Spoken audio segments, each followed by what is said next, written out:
Welcome to Thursday to Chaps Many Cultures, episode 139. How is everyone today? In our work, we work with people that are globally mobile, moving across countries for professional reasons, obviously well supported, well taken care of, and often quite voluntary, but that's not always the case. There are many people in a long history of this world that have been displaced through not of their choice. And we're going to talk to someone today, a wonderful teacher of ours in the intercultural field who has brought that experience and that knowledge and turned it into a business where she supports people that do the same. And we're very honored to have her, and stick around. It's going to be a great chat.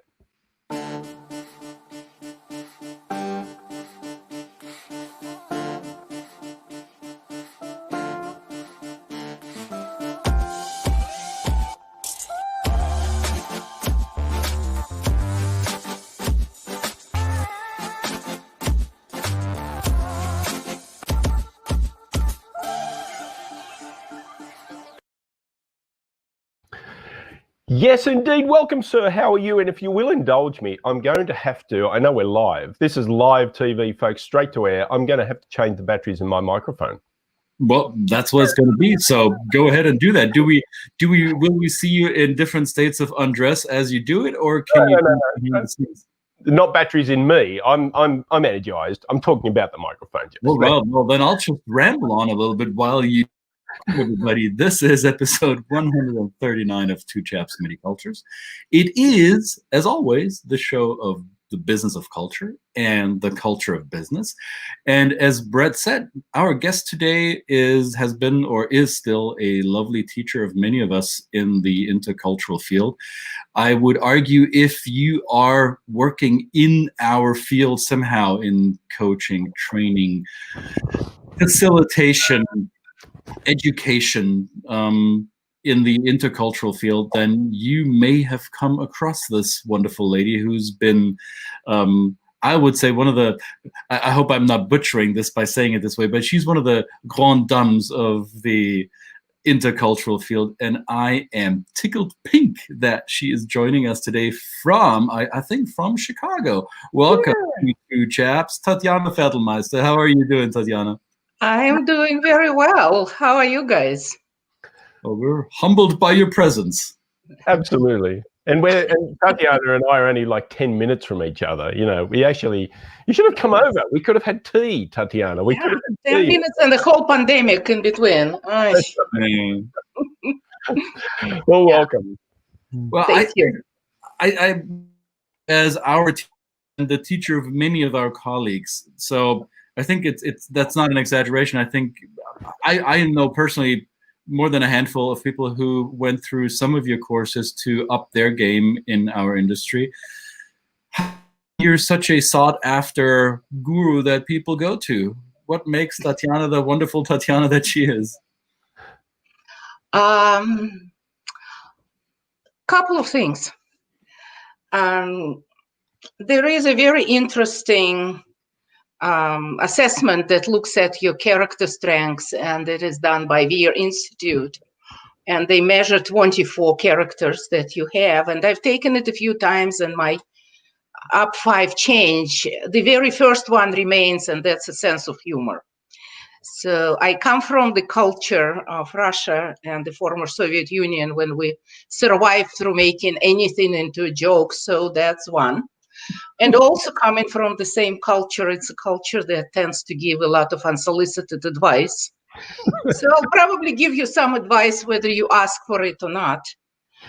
And maybe, as I grow wiser, I maybe give a little bit of a better advice over time.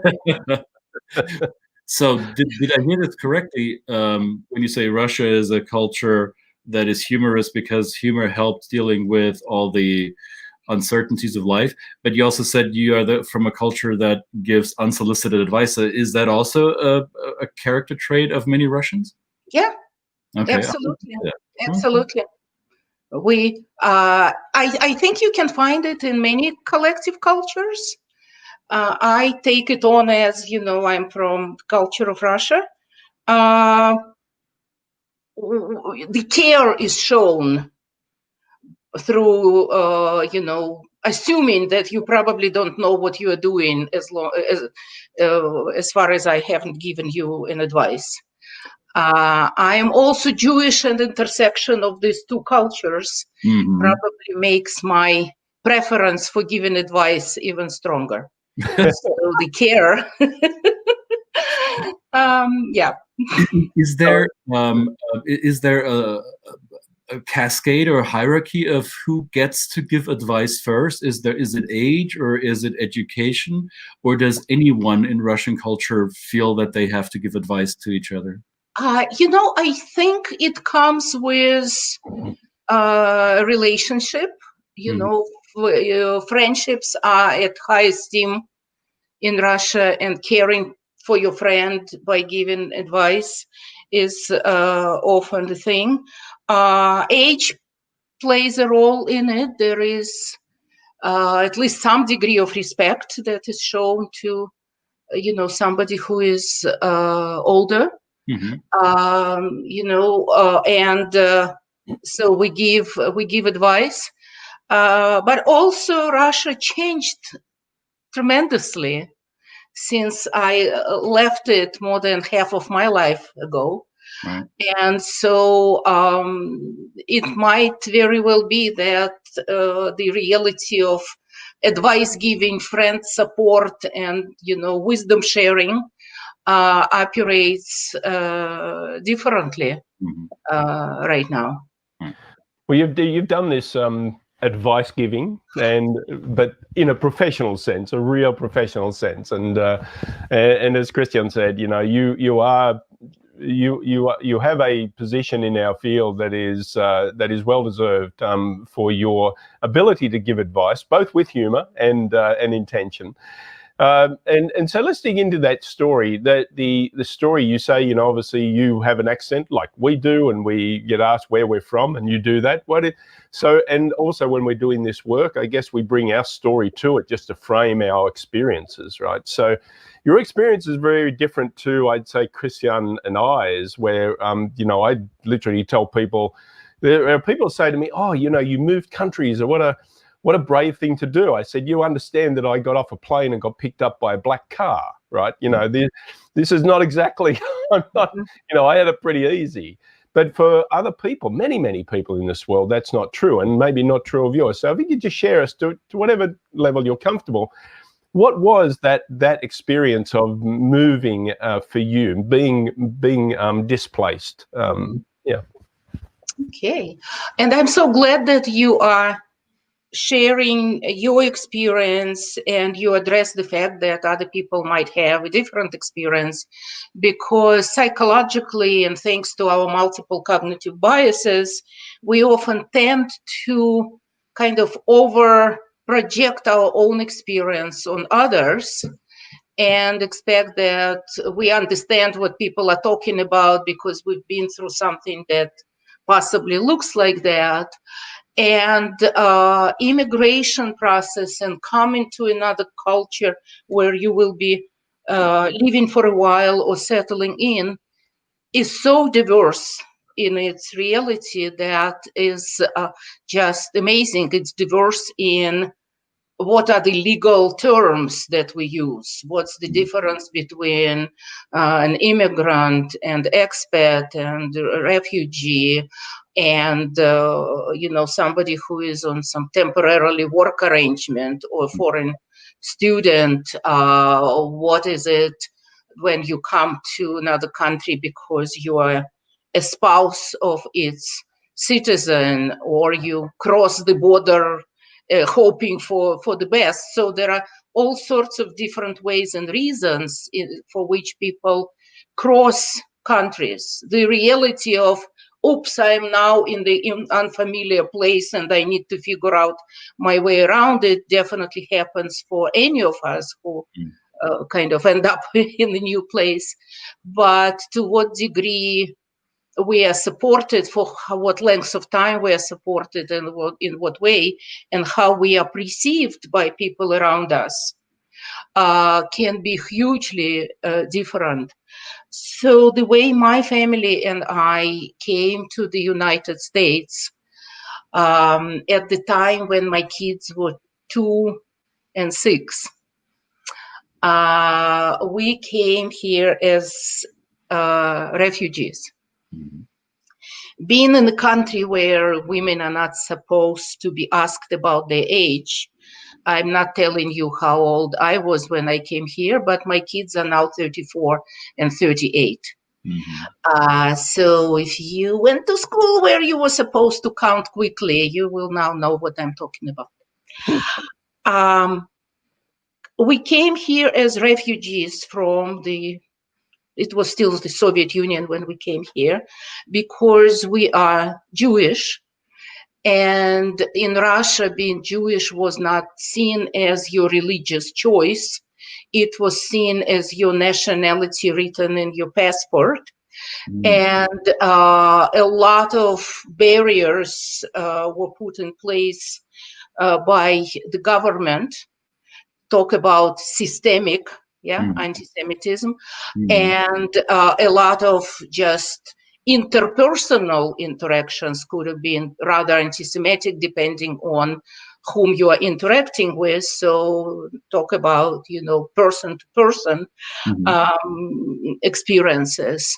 Waves of Jews came to the United States over history, from Russia and Eastern Europe, starting with the end of 19th century and pogroms. And so we came as a part of one of those waves right at the time when Gorbachev came to power, soon after that, and kind of made it easier for people to live. Also, when you are a refugee, you don't understand it, you don't recognize it, but you are very much a little piece in a big political game. At the time when we were leaving the Soviet Union, the big political game in the United States was putting pressure on the Soviet Union to let Soviet Jews out. And all kinds of sanctions were put in place to push for that. By the time we actually made it to kind of a middle stage in Europe, where we were waiting for our documents to be processed in Italy, the situation changed. Now, the Soviet Union obviously was letting people out. It stopped being an important political game. And all of a sudden, a lot of people got stuck in limbo, got stuck in Italy there, because they could not go back to the Soviet Union. One of the things we had to do was to give up our citizenship and pay some money on the top of it so we would get a stateless person exit visa. And American Congress at the same time was having discussions about, do we still have to let them in as refugees? There is certain cost that exists for any country to accept anybody else as refugees. Gorbachev seems to be letting them out. So when I was there, and we were lucky, we got through, but I know people who got stuck there for like 9 months, 10 months. There's a whole cemetery in this part of Italy around Ladispoli, where people who didn't make it through this limbo were buried. And later on, I read this, you can find anything on the internet now, you can read this discussion about should we or should we not put money into it. Yeah. So my experience of coming to the United States. Say it again. Sorry to interrupt. I have a quick question, because I know during that time in the late 80s, early 1990s, when the Warsaw Pact slowly collapsed and people moved into other parts of the world, did you and your family have a choice whether you come to the US or to another country? Because a lot of Eastern European Jews moved to France, moved to Belgium, moved to Germany, of all places. So did you have a choice, or was that set? We had a choice of either going to Israel, as any Jew always has that choice to go, or to come to the United States. We decided to go to the United States because that's where my then husband had his real relatives. So we knew that there will be people to kind of accept us, sponsor us, and help us figure out the way around. Different people made different choices in this process, definitely. So when we came here, my very first job was a few months into the process to become a resettlement worker for people who were coming from the same country that I came from, and helping others to figure things out. One of my favorite stories of that time, in Chicago, there is this street that's called Devon Avenue, and that's where the office I was working at was located. And a lot of people were settling around there. And I had that elderly couple, and I asked them, have you been to downtown Chicago? What have you seen? And they said to me, we haven't been to America yet. We are here on divans all the time. Yeah, so your sense of what America is or country you enter and what is your place in it, what is your community in it, is always fascinating. Yeah. And there is this whole super interesting theory or model that I work with a lot, and it helps me understand a lot of things. That was put together by Dr. John Parry, and it's called acculturation strategy model. And it looks at our openness, me as a person or my group, the openness to change and adjust and become a part of, and what kind of an environment we are acculturating into. Do we experience it as open to taking us in, friendly, or do we experience it as kind of, be like us or else? Yeah. And depending on that, there are 4 strategies: separation, assimilation, marginalization, and integration. Yeah. Integration is definitely the best place, where I am willing and able to change, and the place I'm adjusting to is open to me kind of taking time. Right. Marginalization is the scariest place, because that's where I'm not able to change. I want things to go just the way I am expecting them. And society is not necessarily, either for real or in my perception, is open to me being, what I am and how I want to be. And this corner, the marginalization corner, plays out very strongly in, for some immigrant groups, for some refugee groups.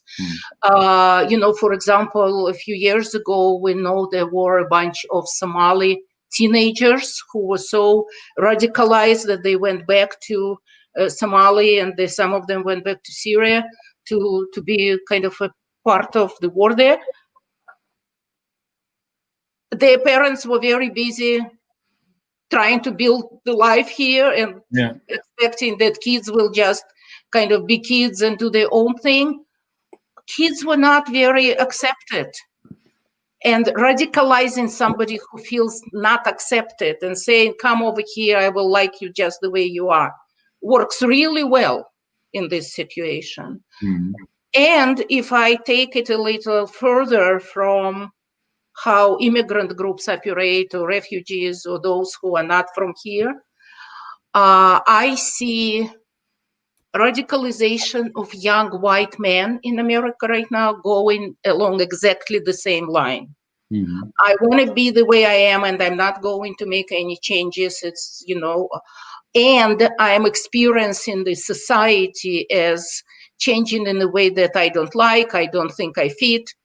And somebody will come and say, I love you just the way you are, and let me tell you why you should be, the most important creature of them all. And that happens very easily and very quickly. So how we acculturate into another country, into another reality of our own country, into a new workplace, into a new family when we get married, pretty much strategies are the same. And the other two strategies, just to address them briefly, separation is about the door is open, but I'm not comfortable going through it. Maybe I don't know the language. Maybe I didn't want to be here in the first place.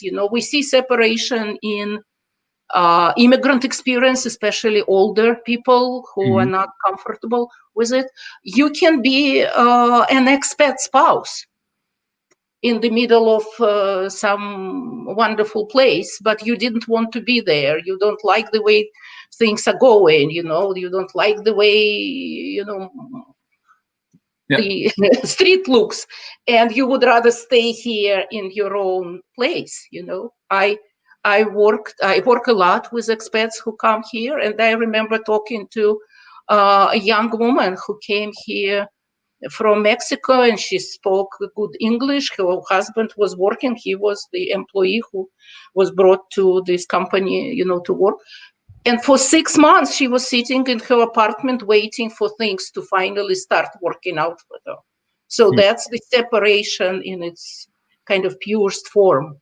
And assimilation is something that most often we see among kids. Immigrants often talk about their kids that they want to be more American than Americans are. Here in the United States, I'm sure that they want to be more German than Germans are. In Germany, there is something about a young kid who wants to be accepted and wants to be like them all.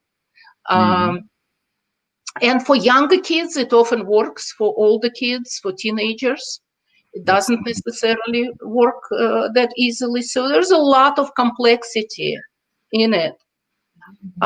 Which brings me to the question: you were a young mother when you came as a refugee, and chances are, and I'm letting my assumptions speak, right? And you please slap me into my lane again, please. But my assumption is that Eastern Europe, if you're Jewish and from Eastern Europe, you're Ashkenazi most likely, right? And the Ashkenazi Jewish people have been dispersed throughout Europe for generations, so they have, that's my assumption, learned to adjust quickly to new circumstances because they had to. There was pressure for them to do so. And there is a big diaspora around the world, whether it be Sephardic or Ashkenazi.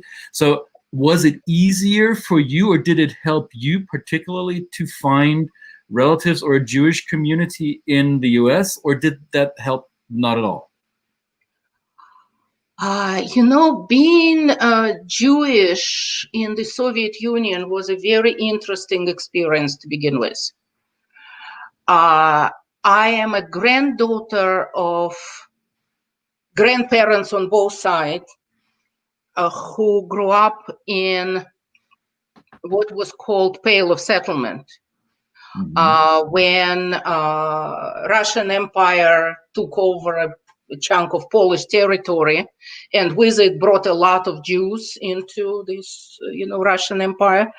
Russian merchants were not very happy about it, and they asked Catherine the Great to protect them from competition. And Catherine the Great drew the line on the map and said, no Jew crosses this line going into Russia proper unless they change their religion and become Russian Orthodox. Oh, wow. So the Pale of Settlement fell down at 1917 at the time of the revolution. After that, the Soviet Union, including its Jewish population, lived through the time of Stalin's repressions, lived through World War II, lived through massive graves of Jewish people in Ukraine and Belarus, that was especially because that's what was taken by, the German army. Mhm. So how people were adjusting, and then right after Israel was formed, Stalin became very and that was soon after the war ended. Stalin became very concerned about loyalty of Jewish people, because now they kind of had another state to be loyal to. Jews were then seen as a fifth column. And Stalin had all kinds of plans for really massive deportation of Jews, the same as Chechens were massively deported. Germans of Volga region were massively deported. Stalin's death in 1953 saved people from these massive deportations, didn't save people from anti-Semitism. So anti-Semitism was alive and well and growing and kind of becoming more and more policy of the state, unspoken and unwritten policy of the state. How people adjusted to it was very, very different.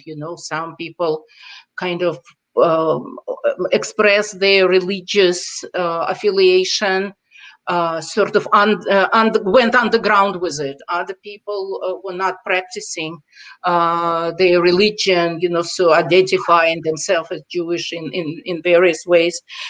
So coming here, in that sense, was an interesting experience, because Jewish community of the United States and different places in the United States had been very enthusiastic about, our people are coming, the whole campaign, let us, let my people go. And they had all kinds of unrealistic expectations about who is and that you see it between any new group of people and existing diaspora. Whether it is, people of Jewish descent, people of Mexican descent, people of German descent, whatever the descent is. You didn't fit the expectation, basically. They expected you to be like they were in the diaspora and had been for decades, and now you come from a Soviet Russian anti-Semitic Jewish experience and not fitting into the mold that they had prepared for you.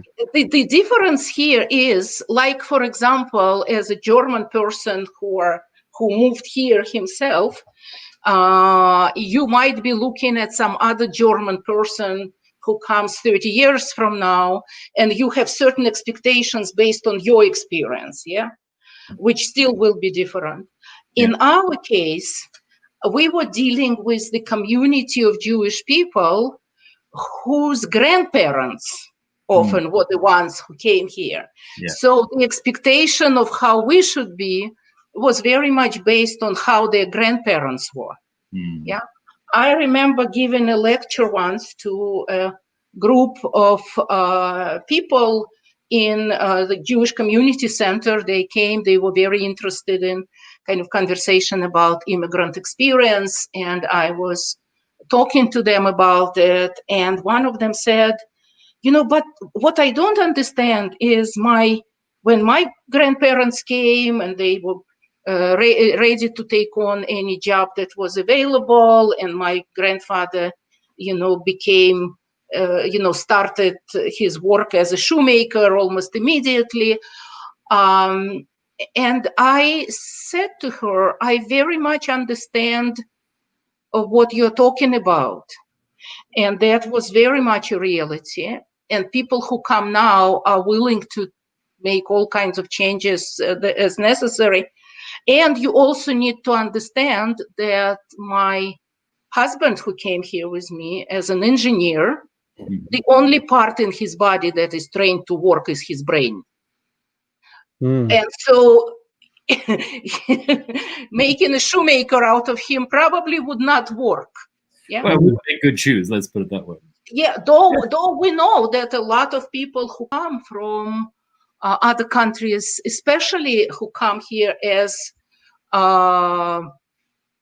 refugees, political asylum seekers, or undocumented immigrants, people who come here because they feel that it's not a choice, do I want to go this way or that way or what else I want to do. It really is, you have to make this move to survive. There is no way back. One of the realities of that group is that people are indeed willing to take on all kinds of jobs, unless it is somebody who is in marginalization and it's like my way or highway. People take on all kinds of jobs.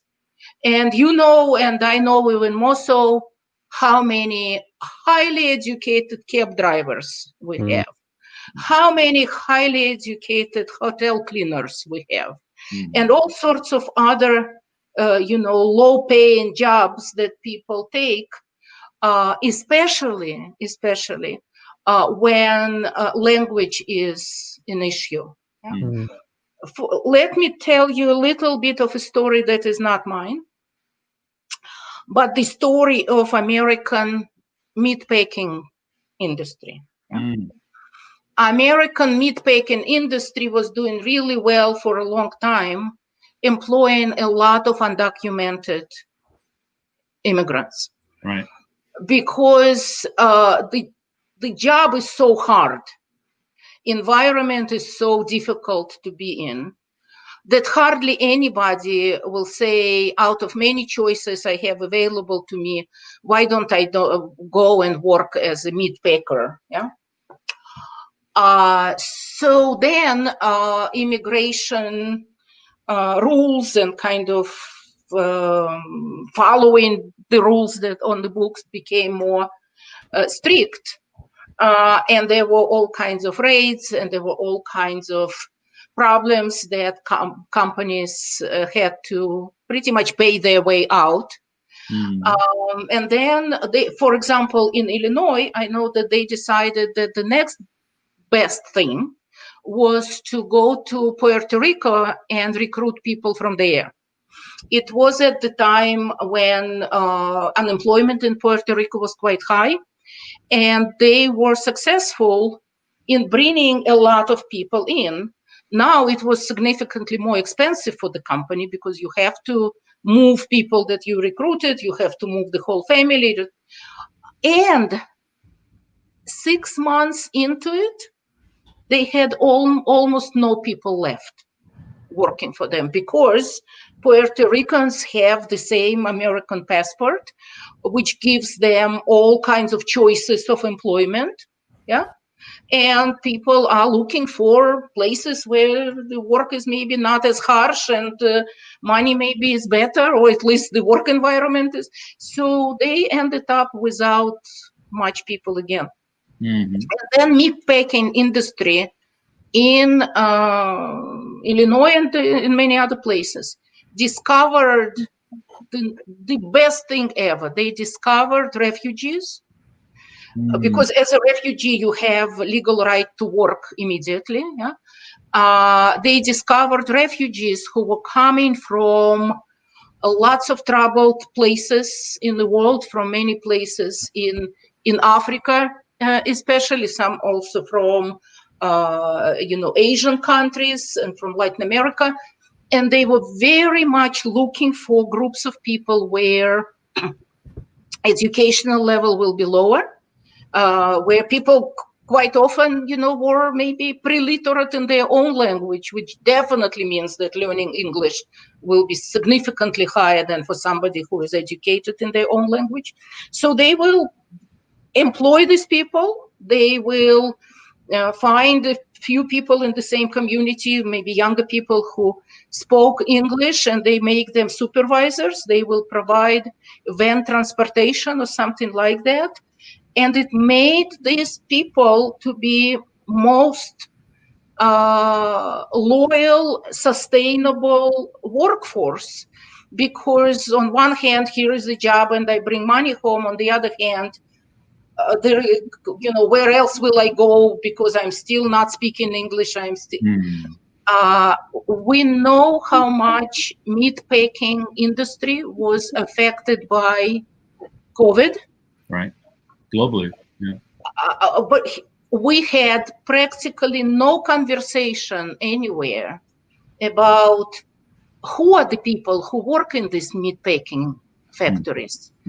Why is it that they live in communities that are so socially connected and so packed and so kind of collective in their sense that virus was spreading in the community very, very quickly. And it's easy to overlook it because they're kind of not like us, you know. Yeah, we don't have to care as much about them, right? And that is the reality of our meat packing industry. Well, it is also the reality, the perpetuated reality for refugee communities right now, where we're dealing it, where you give the example of meatpacking industry in times of a pandemic, but hasn't that always been the case, unfortunately, for a lot of these refugee communities, no matter where they are in the world? We look at Europe, we look at the ongoing refugee crisis that happens in Europe, you look at these islands in Greece and in southern Italy where they're forced to live in conditions that you wouldn't even want your dog to live like that, and yet we are cramming them in these camps. So far, I've been talking to you about refugee experience that has a happy ending of resettlement. Yeah. When you end up settling in another place. For most of the refugees who are in somewhere in the world today, they are in limbo. They are in the middle. There is a statistic by UN, and that's prior to pandemic. I don't know what is the statistic now, that on average it takes 17 years of being in the refugee camp or some in between kind of arrangement. We have people coming to the United States sometimes as refugees whose children managed to learn 2 or 3 languages on the way because they were sitting in refugee camps in one country, then in another country, you know. So, and nobody knows yet how do you legally classify a child who was born in a refugee camp. Right. Because they, according to definitions that exist now, they didn't have their own experience of running out. And so you might be born and celebrate your 18th birthday, which is kind of majority age globally, more or less, and doing all of that within the refugee camp. Wow. And what is your culture then? Yeah. What is the culture from which you are adjusting to another culture?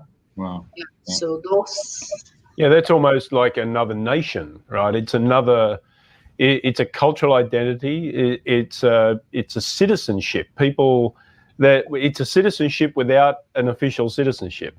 That experience. So, and I guess that when you're confronted with people, and you know, in the countries that are very wealthy, and people have say that I've worked hard for everything I've got, and so these refugees are coming and they're taking over. They're using that privilege, but you're defending their privilege by saying, well, I worked hard for mine. You know, through the sense that we're saying you've got privilege and they're being defensive by thinking we're talking about their lack of ability to work hard. That's not it. It's about the privilege of growing up and being born in a place where you don't have to have this experience, where the movement is a sheer action of survival. A pure action of survival. And so you cannot possibly, as I say, in all our work that we come across people that are marginalized and separated, we cannot ever understand. I mean, I can't ever understand that experience. I can't. It's not something we can tap into. So, but it is this that us and them. The reason they're coming is because they didn't work hard enough back in their own country and make their money. Well, no, there's actual Yeah, and that's a devastating statistic. 17 years average of movement. That's over a quarter of a life of the lifespan. And in the refugee camps, I'm sure the lifespan is much lower than a natural society. Absolutely. But also, if you think about dealing with immigrants and refugees from the perspective of superiority, supremacy of being local versus somebody who is coming in.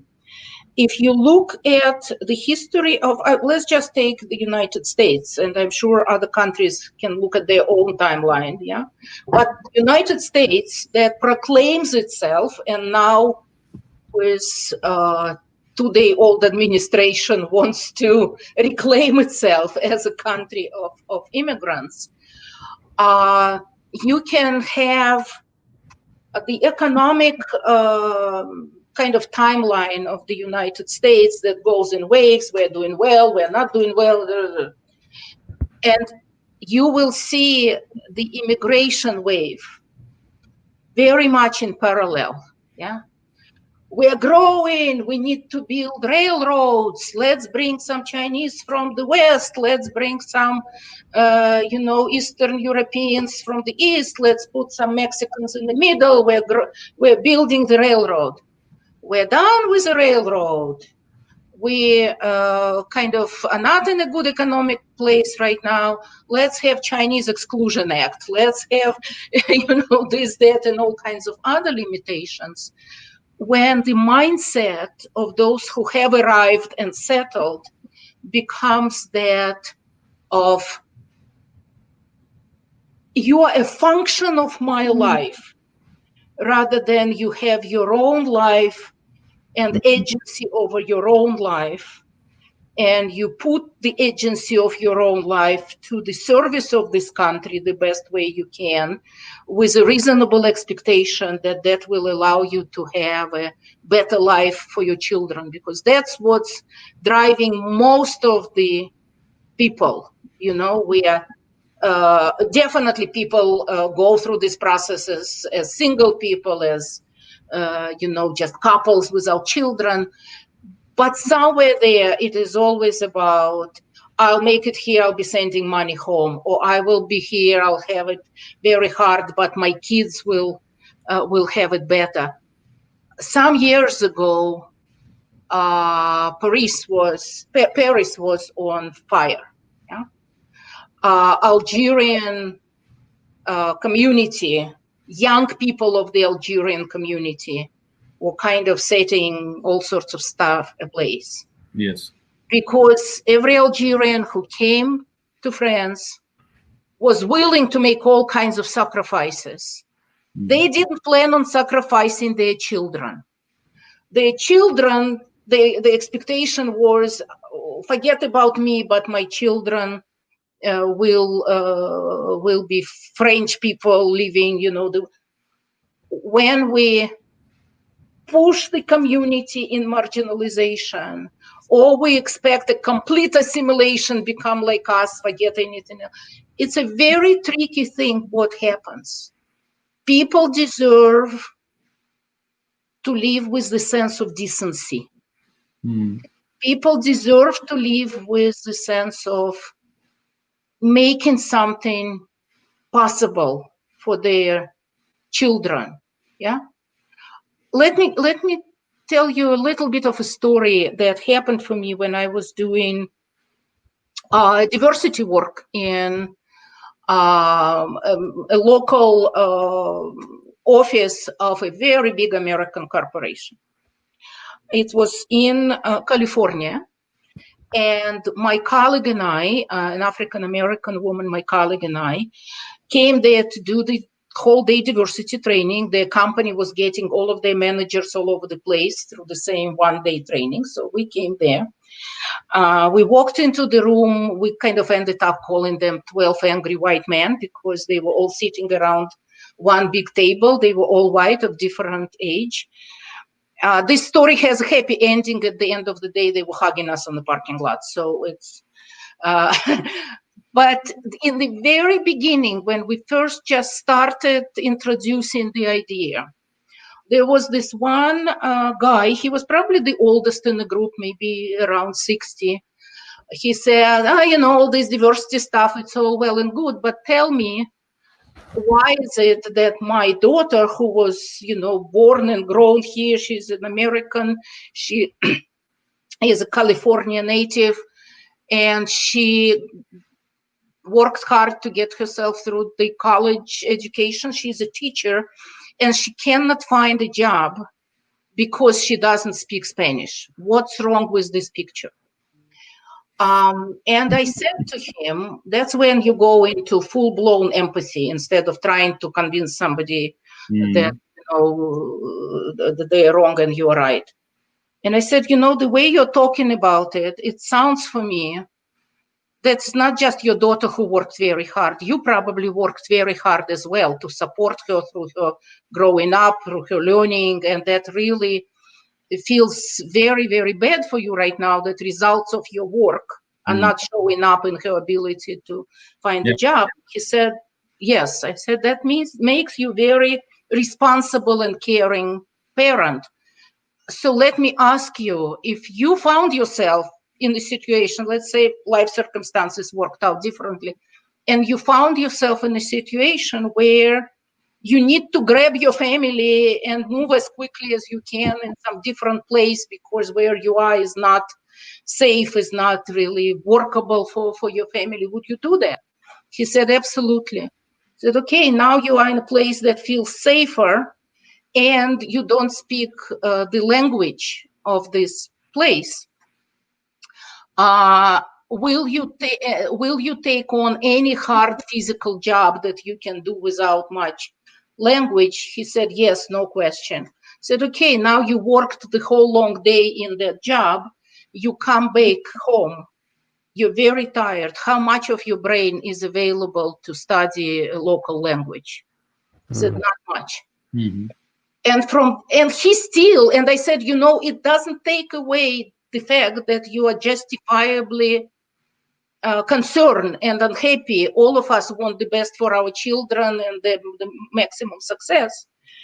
But can we understand the human reality of the other human being and what it takes for them? And why is it that they don't bother to learn our language and make our life more difficult this way, when indeed there is this very, very real reality?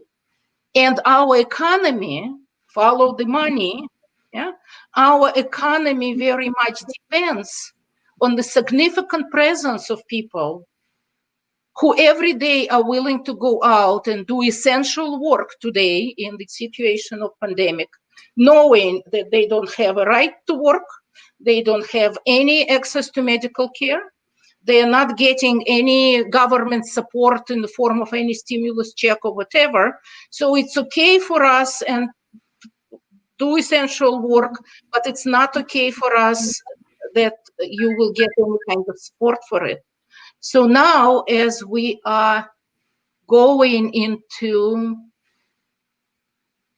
I would say probably we can expect a very spirited discussion about immigration reform that the administration is proposing, that whether it will be spelled out or it will be in the back of the mind, but a lot of this fight will be about, are we willing to pay more for produce in our stores? Are we willing to kind of all of a sudden get 11 million people who now have a right to choose and decide and maybe have some freedom of saying no to the hardest jobs or hardest kind of circumstances of these jobs?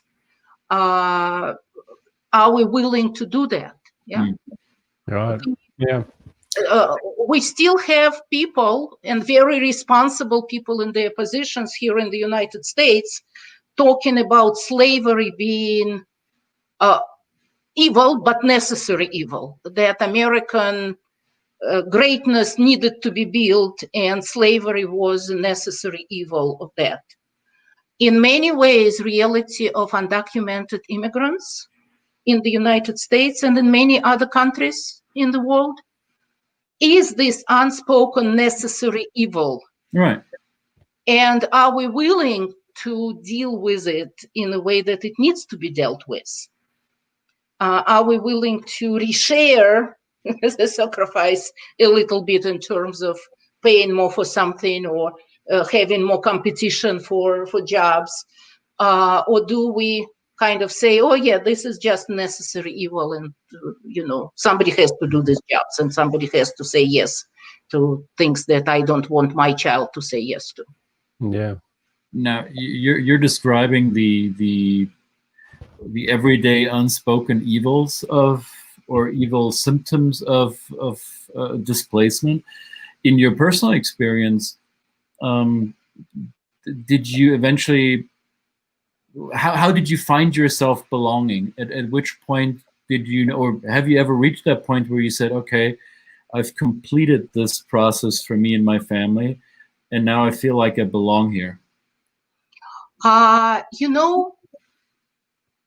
Belonging happens over time, and belonging also, you cannot belong to the country. Mm-hmm. There is a wonderful TED talk, and I am blocking the name of the woman who is doing it. But the name of this TED talk is "Don't ask me where I'm from, ask me where I'm local." Mm-hmm. Yeah, that we belong to places, we belong to people, we belong to communities, we belong to something that has meaning for us, and we may have meaning for it. What does it mean to belong to the country? If I belong to the country in every, then I belong to the groups that were writing the Capitol building. Okay. And I belong to all sorts of other things, yeah? Mm-hmm. I live in the country, I am a citizen of the country, I'm very passionate about the country that has this complexity of riots, of on the Capitol building and Black Lives Matter protests and everything in between and around. Yeah, I belong to that reality, and I need to find my place in this reality and figure out where I stand. Yeah, and it's a separate conversation how people who come here as immigrants or refugees, how do we decide where we belong politically? How do we decide where we put our vote when we get the right to vote? So that kind of what belonging is. I live in a place where, there are a lot of Jewish people where I live, which means that I will not be dealing with neighbor-to-neighbor anti-Semitism, Mm-hmm. as unfortunately, a lot of Jewish people in America are dealing with right now. Yes. But I also live in a place where there is not that much of diversity yet. Yeah. Mm-hmm. Which also means that I can have neighbor-to-neighbor exchange where the assumption will be made that I'm a racist and I should be in on a joke. So there are all kinds of ways of figuring out where and how do we belong, and how my children belong here is very different from how I belong. Yeah, how my grandchildren belong here is also very different. My granddaughter, who is now scary to say 18, when she was maybe 4 or 5, heard me speak in Russian to my daughter, and she said, Grandma, you speak Russian? I said, sure. What can you say in Russian? I said, yeah, I can say anything in Russian. What can you say in Russian? And she says to me, you know, like little kids can be very serious. She says, I don't speak Russian. I speak regular. And, you know, coming from a little kid, I love it. As an interculturalist, I love it because it really is a great illustration of how people tend to believe that their way of being, doing, behaving, speaking is regular. Right. And every one of us has our own regular way. Normal. No, Yeah. any one of us. It's just the problem is that my regular and your regular are different. And how do we negotiate that space? Like when people say, "Oh, I love your accent," and I say, "That's the first time I've ever had anybody tell me I've got an accent." You sound, but you have an accent too. You have an American accent, and then they say, "Oh no, but no, I don't have an accent." That's the I don't have an accent. I'm like, that's the same thing. I'm regular, you know.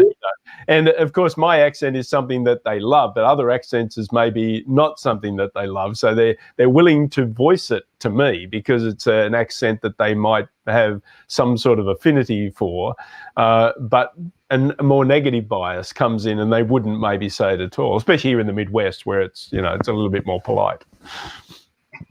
Well, I will tell people when they have an issue with my accent. If I'm in a cantankerous mood, I will say, well, it might just be a sign that I speak one more language that is not within your regular. But I'm careful which battles I pick because that may not be very empathetic. No, I had once a most unexpected conversation around that. Was a few years ago in the wonderful place that many of us know and love, the Summer Institute for Intercultural Communication, where we used to go for years. I had an exchange in the cafeteria there with a young Black woman who was working there. So she was giving me my food and I was first asking her for food. So she heard my accent and she asked about it. I said, my accent is, you know, from Russia. And she said, I so much envy people who have accents. I said, why? This was really new. I said, why? She said, you know, my family and I came from Somalia. And everyone in my family has an accent, even my younger brother, and I don't. Kind of my assumption is she probably has a very good musical ear and she came here young enough, so she really picked up whatever local American language, you know. Irregular language, right? Yeah. And she said, and I said, so what's the problem? She says, nobody ever asks me, where are you from? So many people struggle with constantly being asked, where are you from? But here is the person who never is asked. So a lot of her story then never comes into the space unless she pushes it into the space. So it's really, really interesting how differently different people relate to the same kind of reality. And I found the link to that talk. It's Tatyana Fertelmeyster. I don't know. Yeah, and we put that link into the TED talk because that is one that I've got stored on my computer. It's one that I share with people because, you know, Kelly McLeod Chingan, you know, she I guess brought that first to a CETA conference and showed it.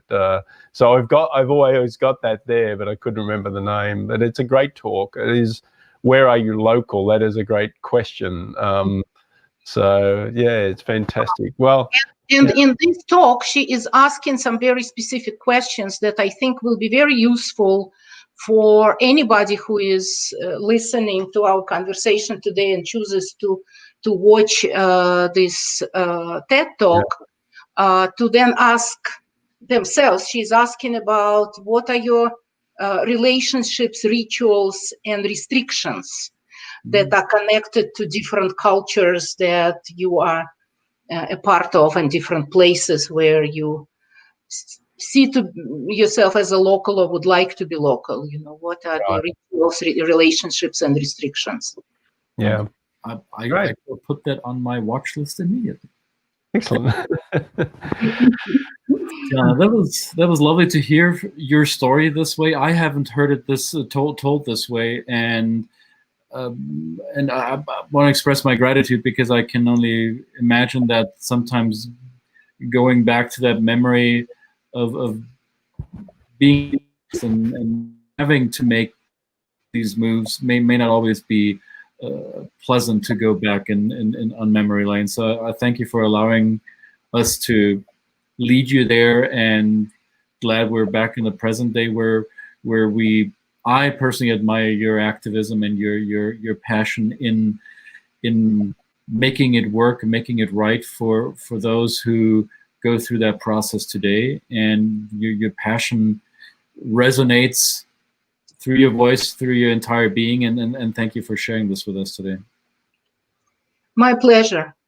And if we want to find you, Tatyana, where is the best place to find the wonderful Tatyana? I mean, in many places, but I use the image of the episode here as Connecting Differences, and that is your company name. I used that because I thought it was great. But so, what is the website? The website for my company is connectingdifferences.com. Right. It's also very easy to find me just by my name, Tatyana Fertelmeyster, on LinkedIn. Yep. That's the easiest probably way to connect with me directly. Wonderful. As you're watching this on LinkedIn, you also, if you look up above this, where the text block is there, it's clickable. Tatyana's name is clickable. Just do that, and you found her.